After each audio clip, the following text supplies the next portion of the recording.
केंद्र सरकार ने लद्दाख के जाने माने पर्यावरणविद और शिक्षा सुधारक सोनम वांगचुक के नेतृत्व वाली संस्था students educational and cultural movement of Ladakh यानी कि SECMOL का विदेश अंशदान विनिमय अधिनियम के तहत मिला लाइसेंस रद्द कर दिया है।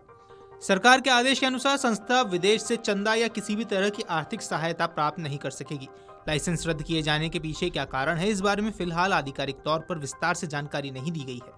गौरतलब है कि students education and cultural movement of Ladakh की स्थापना 1988 में सोनम वांगचुक ने की थी।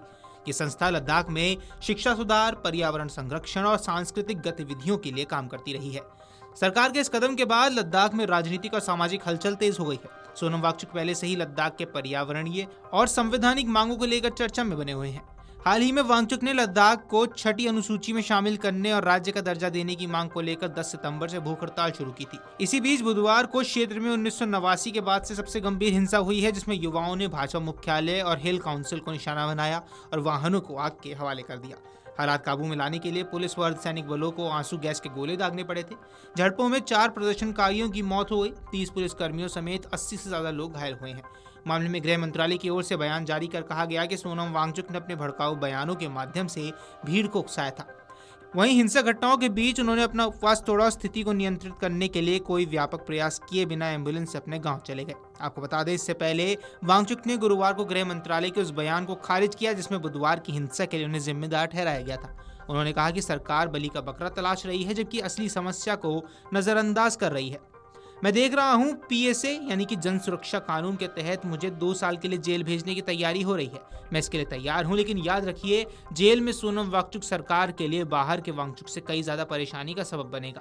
वांगचुक ने कहा कि हिंसा की जड़ युवाओं की नाराजगी और लंबे समय से अनदेखी की जा रही मांगों में है। उन्होंने कहा कि 6 साल से बेरोजगारी और अधूरे वादों ने युवाओं का धैर्य खत्म कर दिया है। सरकार आंशिक आरक्षण का दिखावा कर रही है, जबकि असली मांग राज्य का दर्जा और छठी अनुसूची का विस्तार अब भी अधूरा है। उन्होंने आरोप लगाया कि सरकार असली मुद्दों से ध्यान हटाकर दोषारोपण की राजनीति कर रही है। यही कदम शांति की राह नहीं खोलता, बल्कि हालात को और ज्यादा भड़काता है। बुधवार को राज्य में दर्जे की मांग को लेकर लेह में आंदोलन का हिंसक हो जाना, पत्थरबाजी, आगजनी और तोड़फोड़ के बीच 4 लोगों की मौत हो गई, जबकि 80 से ज्यादा लोग घायल हुए, जिनमें 40 पुलिसकर्मी भी शामिल थे। गुस्साई भीड़ ने बीजेपी कार्यालय और हिल काउंसिल को निशाना बनाया और कई वाहनों को आग के हवाले कर दिया। हालात काबू से बाहर होते देख पुलिस और अर्धसैनिक बलों को आंसू गैस के गोले दागने पड़े। प्रशासन ने एहतियातन पूरे लेह जिले में कर्फ्यू लगा दिया है। गृह मंत्रालय ने देर रात बयान जारी कर कहा कि हिंसा भड़काने के पीछे राजनीतिक रूप से प्रेरित व्यक्तियों और वांगचुक जैसे नेताओं के भड़काऊ बयान जिम्मेदार हैं। मंत्रालय ने चेतावनी दी कि ये कोई पुराना या भड़काऊ वीडियो सोशल मीडिया पर ना फैलाएं। मंत्रालय के अनुसार लेह एपेक्स बॉडी और कारगिल डेमोक्रेटिक अलायंस से लगातार संवाद जारी है। उच्च स्तरीय समिति की अगली बैठक 6 अक्टूबर को होने वाली है, जो कि 25 और 26 सितंबर को भी बैठकें जारी रहेंगी।